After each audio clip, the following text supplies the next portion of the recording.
Assalamualaikum warahmatullahi wabarakatuh. Pada kesempatan kali ini kami ingin membuat sebuah video pembelajaran untuk pemenuhan tugas materi kuliah perkembangan peserta didik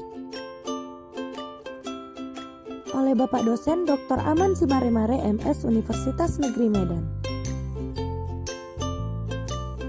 Kami dari kelompok 3 yang beranggotakan Anissa Fenty Sinaga, Deborah Manalu, Friska Melian Ruru, Latifah Hanum, Nurul Hafizah, Safitri Permatasari, dan Vina Wulandari.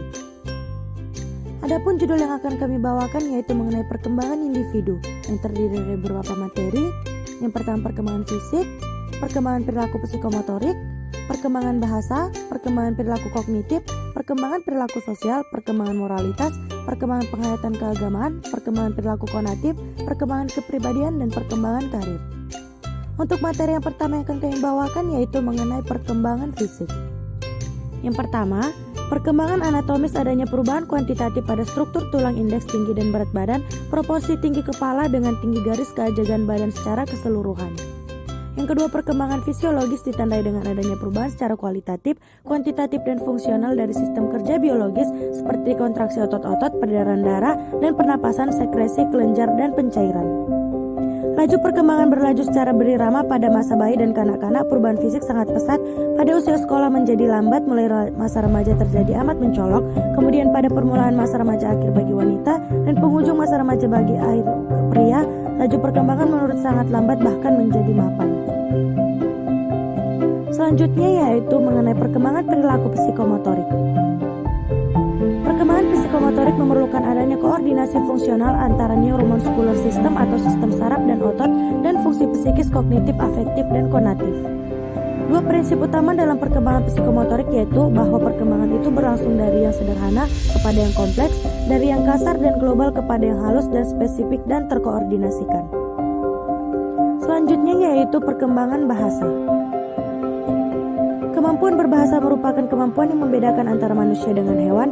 Melalui bahasa, manusia mengkodifikasikan, mencatat, menyimpan, mengekspresikan, dan mengkomunikasikan berbagai informasi baik dalam bentuk tulisan, gambar, lukisan, gerak-gerak, mimik, serta simbol ekspresif lainnya.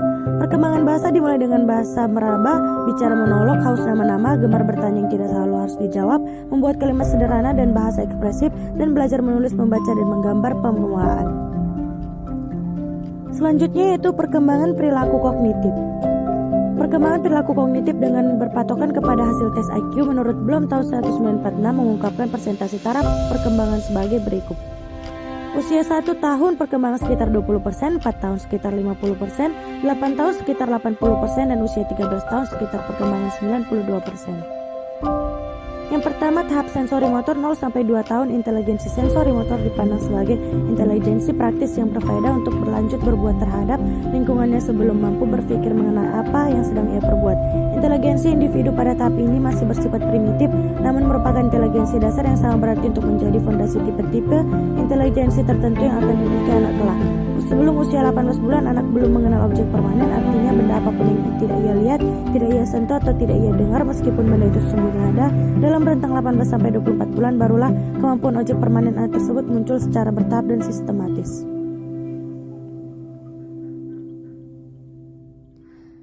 Selanjutnya yaitu tahap pra-operasional 2-7 tahun. Pada tahap ini, anak sudah memiliki penguasaan sempurna tentang objek permanen, artinya anak tersebut sudah memiliki kesadaran akan tetapi eksisnya suatu benda yang harus ada atau biasa ada. Jadi pandangan terhadap eksistensi benda tersebut berbeda dengan pandangan pada periode sensori motor, yakni tidak bergantung pada pengamatannya belaka. Pada periode ini ditandai dengan adanya egosentris. Pada periode ini memungkinkan anak untuk mengembangkan different imitation, insight learning, dan kemampuan berbahasa secara efektif. Yang ketiga, tahap konkret operasional 7-11 tahun. Pada periode ini ditandai dengan adanya tambahan kemampuan yang disebut system of operation, satu langkah berpikir yang bermanfaat untuk mengkoordinasikan pemikiran dan idenya dengan peristiwa tertentu ke dalam pemikirannya sendiri. Pada periode ini, anak baru mampu berpikir sistematis mengenai benda-benda dan peristiwa-peristiwa yang konkret. Kemudian tahap formal operasional 11-2 dewasa. Pada periode ini, seorang remaja telah memiliki kemampuan mengkoordinasikan baik secara simultan maupun berurutan dua ragam kemampuan kognitif, yaitu kapasitas menggunakan hipotesis, kemampuan berpikir mengenai suatu khususnya dalam hal pemecahan masalah dengan menggunakan anggapan dasar yang relevan dengan lingkungan yang dia respon, dan kapasitas menggunakan prinsip yang abstrak. Kapasitas menggunakan prinsip-prinsip abstrak, kemampuan untuk mempelajari materi-materi pelajaran yang abstrak secara luas dan mendalam. Selanjutnya yaitu perkembangan perilaku sosial. Sejak individu dilahirkan ke muka bumi ini telah mulai belajar tentang keadaan lingkungan sosialnya. Pada awalnya ia mempelajari segala yang terjadi dalam lingkungan keluarga, ia mencoba meniru, mengidentifikasi dan mengamati segala sesuatu yang ditampilkan orang tua dan anggota keluarga lainnya. Selanjutnya ia mempelajari keadaan-keadaan di luar rumah baik yang menyangkut nilai, norma dan kebiasaan-kebiasaan yang ada dalam masyarakat. Akhirnya ia menyadari bahwa dirinya merupakan bagian dari masyarakat dan dituntut untuk berperilaku sesuai dengan tuntutan masyarakat. Proses tersebut disebut sebagai sosialisasi. Selanjutnya yaitu perkembangan penghayatan moralitas. Ketika individu mulai menyadari bahwa ia merupakan bagian dari lingkungan sosial di mana ia berada, bersamaan itu pula individu mulai menyadari bahwa ada lingkungan sosialnya terdapat aturan-aturan, norma-norma sebagai dasar atau patokan dalam berperilaku. Keputusan untuk melakukan sesuatu berdasarkan pertimbangan norma yang berlaku dan nilai yang dianutnya itu disebut moralitas. Materi selanjutnya yaitu perkembangan penghayatan keagamaan. Dengan melalui pertimbangan fungsi afektif, kognitif, dan konatifnya, pada saat-saat tertentu individu akan meyakini dan menerima tanpa keraguan bahwa di luar dirinya ada sesuatu kekuatan yang maha agung yang melebihi apapun, termasuk dirinya. Penghayatan seperti ini disebut pengalaman keagamaan atau religious experience. Berikut adalah tahapan penghayatan keagamaan.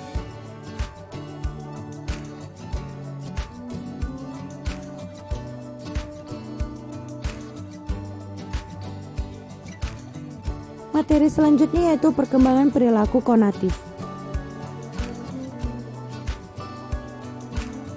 Perilaku konatif merupakan perilaku yang berhubungan dengan motivasi atau faktor penggerak perilaku seseorang yang bersumber dari kebutuhan-kebutuhannya.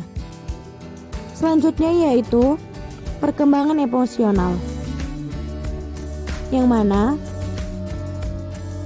perkembangan emosional ini adalah aspek emosional dari suatu perilaku. Pada umumnya selalu melibatkan 3 variabel, yaitu rangsangan yang menimbulkan emosi atau stimulus, perubahan-perubahan fisiologis yang terjadi pada individu, dan pola sambutan yang mungkin dirubah dan dipengaruhi oleh variabel yang pertama, stimulus, dan yang ketiga, respon. Sedangkan variabel yang kedua merupakan yang tidak mungkin diubah karena terjadinya pada individu secara mekanis.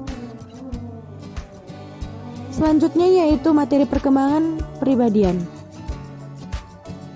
Meskipun kepribadian seseorang itu relatif konstan, namun dalam kenyataannya sering ditemukan bahwa kepribadian dapat dan mungkin terjadi terutama dipengaruhi oleh faktor lingkungan dan pada faktor fisik. Tahap perkembangan kepribadian dengan kecenderungan yang bipolar yaitu yang pertama masa bayi atau infansi, ditandai dengan adanya kecenderungan trust-mistrust. Yang kedua masa kanak-kanak awal atau early childhood, ditandai dengan adanya kecenderungan autonomi same-dope. Yang ketiga masa sekolah proses preschool age, ditandai dengan adanya kecenderungan initiative guilty. Yang keempat masa sekolah school age, ditandai dengan adanya kecenderungan industry inferiority. Masa remaja adult scan, ditandai dengan adanya kecenderungan identity dan identity confusion. Yang keenam masa dewasa awal young adulthood, ditandai dengan adanya kecenderungan intimacy isolation. Yang ketujuh masa dewasa adulthood, ditandai dengan adanya kecenderungan generativity stagnation. Yang kedelapan masa hari tua senescence, ditandai dengan ada kecenderungan ego integrity despair.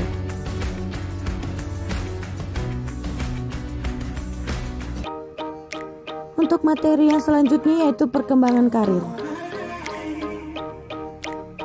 Perkembangan karir sangat erat kaitannya dengan pekerjaan seseorang. Keberhasilan seseorang dalam suatu pekerjaan bukanlah suatu yang diperoleh secara tiba-tiba atau secara kebetulan, namun merupakan suatu proses panjang dari tahapan perkembangan karir yang dilalui sepanjang hayatnya, mulai dari usaha memperoleh kesadaran karir, eksplorasi karir, persiapan karir, hingga sampai pada kesempatan karirnya.